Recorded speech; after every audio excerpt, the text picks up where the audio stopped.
The governor and I are making real progress. Through our unprecedented partnership, we have delivered real results. And it takes a while before people understand what they saw is not what they're seeing. We're producing results. We've been laser focused. Public safety, childcare, housing, and more affordable housing for New Yorkers. Our priorities are your priorities. Same thing you want is what we want. I said it on the campaign trail, and I'll say it again. We are you. We are you. And we're not new to this. We're true to this. This is what we feel every day. So let's just go down a list of wins for New Yorkers in just 5 months. I know it seems like I've been here for 5 years, but it's been 5 months. Hundreds of millions of dollars directly into the pockets of working people through a huge increase in the earned income tax credit. Governor Hochul. Billions of dollars in new child care subsidies for parents and tax credits that will lead to the creation of thousands of new child care seats. Say it with me, Governor Hochul. A real plan to save NYCHA that will bring a massive new investment in public housing at a critical moment. Governor Hochul. Subway ridership is up. Highest level at post-pandemic level. People are getting back on the trains, which we know is too familiar. All of us have Metro cards in our pockets. That's how we get around. Why they're up? Because confidence is coming back to our city and state. Why? Governor Hochul. Office occupancy up to 40%. We were falling way behind the country. Now we're picking up. We are picking up jobs faster than anywhere else in the country. We're moving at a steady pitch and a steady rate because people see the real partnership and leadership, particularly on the executive level in the governor's mansion. Why? Governor Hochul. An investment in reducing gun crimes brought down shootings 30% in May and April this year compared to last year. You know it all too well because you're from the Bronx, South Jamaica, Queens, Brooklyn. You're hearing the gunshots. You're seeing young people lose their lives. You know how important this issue is and why we're laser focused on it. Hate crimes down 10%. Just looking in this room, you see the diversity of what union members represent and how important it is to bring down hate crime. Removing 3,000 guns off our streets brought gun arrests up to a near 30-year high because of the partnership of this amazing governor and how we get these real wins. Some people think it is amazing that a mayor and the governor of New York can get along as well and do so much together. The governor and I were not surprised. We sat down and stated, what are your priorities? What's important to you? And we saw how much we were aligned.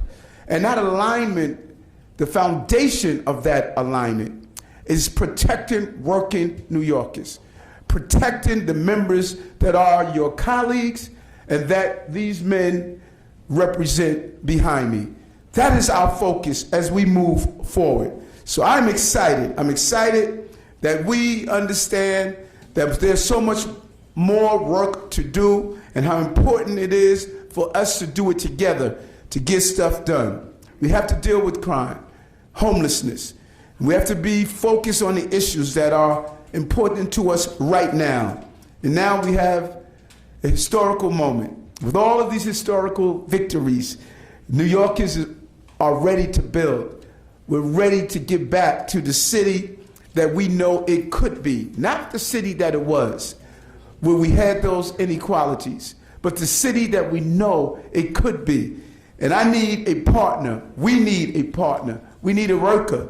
We need someone with a vision, someone who knows how to roll up their sleeves and get stuff done in the state of New York.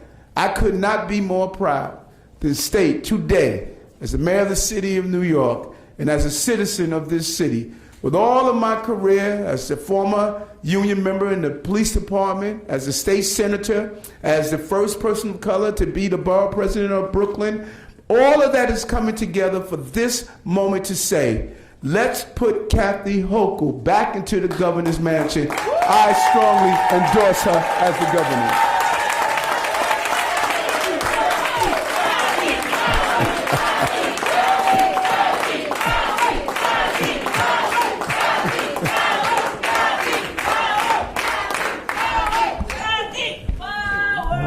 Power, indeed. We feel. Are there any women power in the room too? Any women? I felt it. I felt it as soon as I came in here, and I am so overjoyed to be here this morning. First of all, it gives me an opportunity to once again tell the people representing by these powerhouse unions how grateful I am. I take nothing for granted in this business. I have to work for everything, but work is something you all know about. And I thank, first of all, our hosts here today.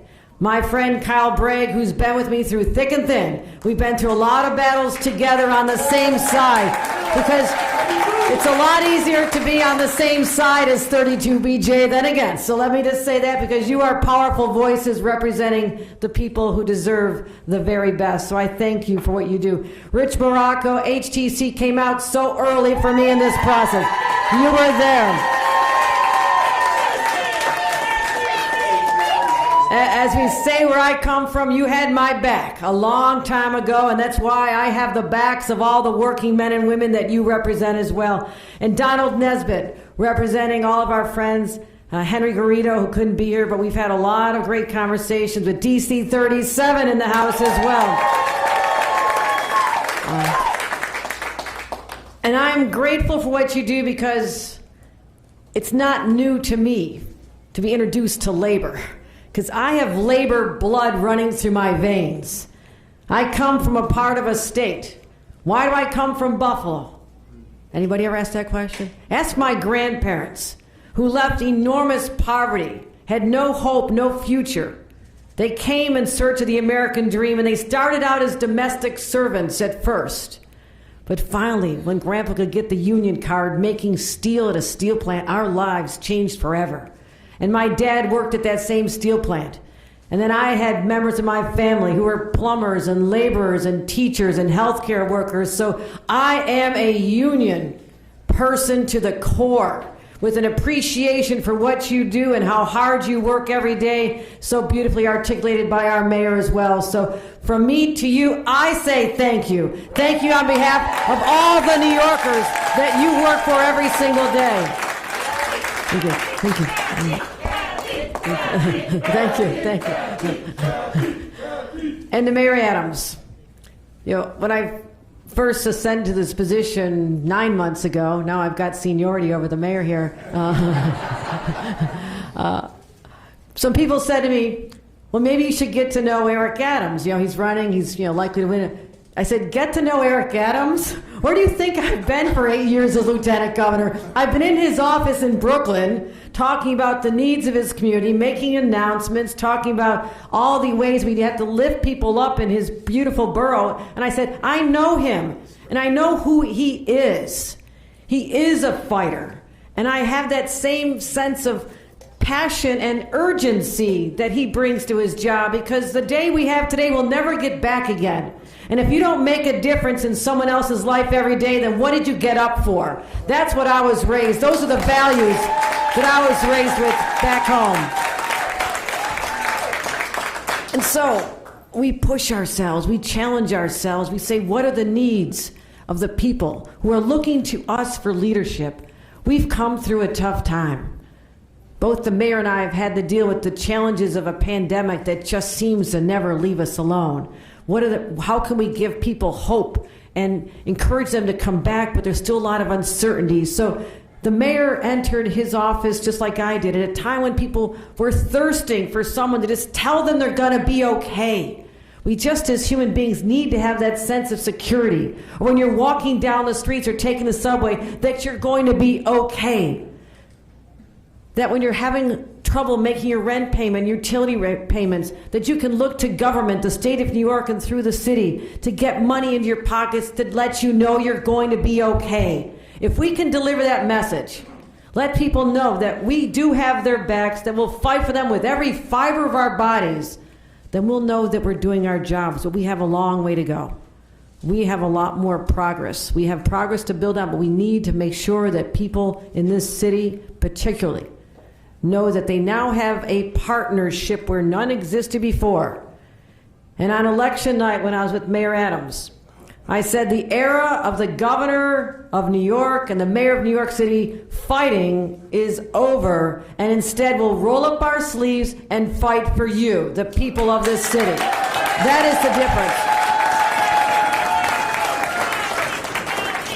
difference. So we declare a new day in New York. I feel it. We all feel it here because that's what people deserve. But we will be working on those challenges. Affordable housing, we'll be together and making announcements on NYCHA, finding ways, as Rich talked about, giving people the dignity of a roof over their head. My God, this is the greatest city on the planet. How do we still have people who are anxious about whether they're going to stay? But working with the mayor and HTC, we said, listen, what if we can convert hotels that are not really living up to what they should be doing and let people live in them? People who are homeless or on the verge of being homeless. This is how the mayor and I change people's lives. That's powerful. Childcare, what does that mean? It means, unlike me, when I had a baby a long time ago, I had to leave a job I loved and left our family in different financial circumstances. I had no one to watch my children. I had no family around. I didn't have any ability to find childcare. I know what that struggle is like, and I don't want my daughter or my daughter-in-law with a brand new baby to have to suffer the same way. Everybody should have access to high-quality, affordable health care, and that's what the mayor and I are delivering as well. And the jobs we are so excited about. Yes, people, as the mayor often says, don't ever bet against New York City, and I say don't bet against the state of New York either, because you'll be a loser every single time, and we don't want losers. We're not a city or state of losers. We are a city and state of winners, and we are going to win the battle for the hearts and minds and say we are working tirelessly with all of you to give people the reasons to come back and to not just survive, but to thrive. People deserve better than they start. The next generation should always stand on the shoulders of their parents and do better off. And for too long, that once American dream that we say is the New York dream, where we celebrate diversity, we say we honor your stories, and together we are this beautiful melting pot. That is why businesses are now starting to discover us again. They're starting to come back. And that's how we're ready. We are ready to accept that and to regain the exceptionalism and that sense of invincibility that we've always had as New Yorker that powered us through some tough times in the past. We get that back, and there is no stopping us. So relationships in government matter. Relationships matter, and I have some repairing to do. Even when I went to Albany, people weren't expecting a governor who'd say, here's money on the table. How can we collectively decide to spend it to help lift our constituents up? They were shocked. But that's to call a new day in New York. And working with Mayor Adams, we can get so much more done for people. This is not about our own egos. This is about lifting other people up. And that's why I'm energized and so honored to have the support of Mayor Adams as we go forth with your energy, your boots on the ground, your power unleashed in the next election on June 28th, and then onward to November. Then onward to November.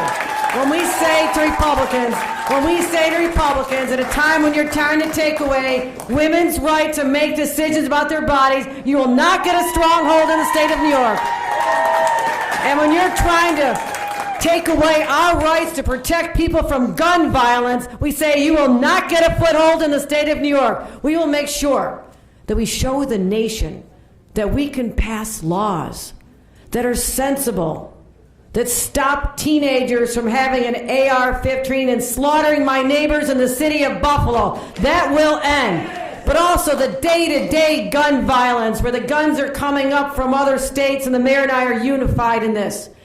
Don't you dare come to our borders and bring those weapons of destruction and result in the continuation of the violence in our streets. We have turned the corner. We are driving those numbers down, and it's because of a great partnership. I said to the mayor, I will bring my team to work with your team, and together we'll do this. That has not happened before.